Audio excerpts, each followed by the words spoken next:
ត្រឹមមិត្តស្និទ្ធស្នាលមិនមែនជាសង្សារតែបងគិតថាអារម្មណ៍យើងដូចគ្នាអូនតែងមេសេកមកបងគ្រប់វេលាក្នុងចិត្តពុំងាស្រឡាញ់បងទេលឺសំឡេងសាបងដឹងច្បាស់ថាគឺអូនបេះដូងអង្រួនញាប់ញ័រម្លេះទេ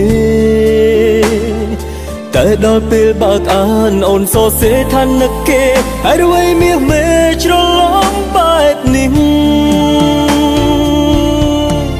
ពេលលឺសារឆ្ងល់ថាអូនផ្ញើមកបងឥតឈប់ដល់ពេលអានចប់ទើបដឹងពីបំណងចវី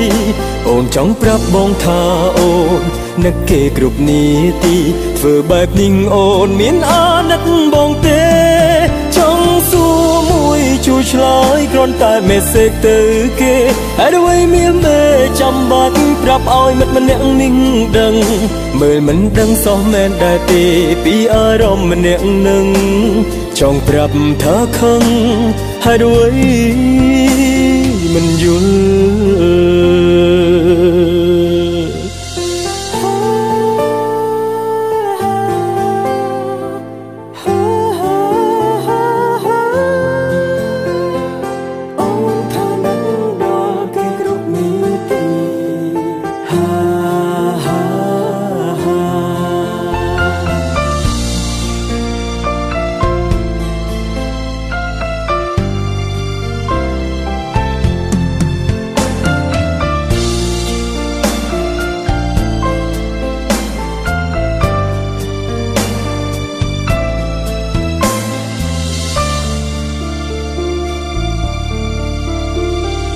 លឺសំឡេងសាបងដឹងច្បាស់ថាគឺអូនបេះដូងអង្រួនញាប់ញ័រម្លេះទេ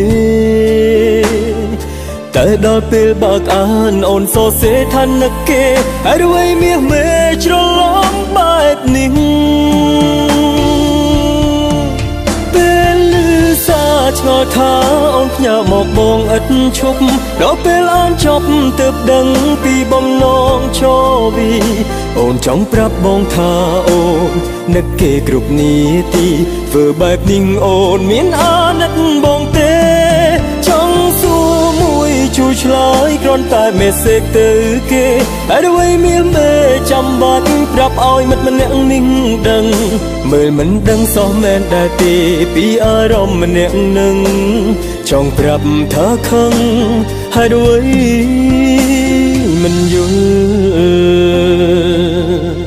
ពេលលឺសារឆ្ងល់ថាអូនផ្ញើមកបងឥតឈប់ដល់ពេលអានចប់ទើបដឹងពីបំណងឆវី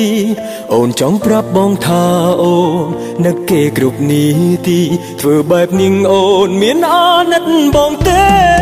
ចង់សួរមួយជួយឆ្លើយគ្រាន់តែមេសេកទៅគេហើយអ្វីមានមេចាំបាច់ប្រាប់ឲ្យមិត្តម្នាក់នេះដឹង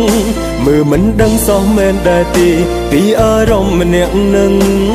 ចង់ប្រាប់ថាខឹងហើយអ្វីមិនយល់ចង់ប្រាប់ថាខឹងហើយអ្វី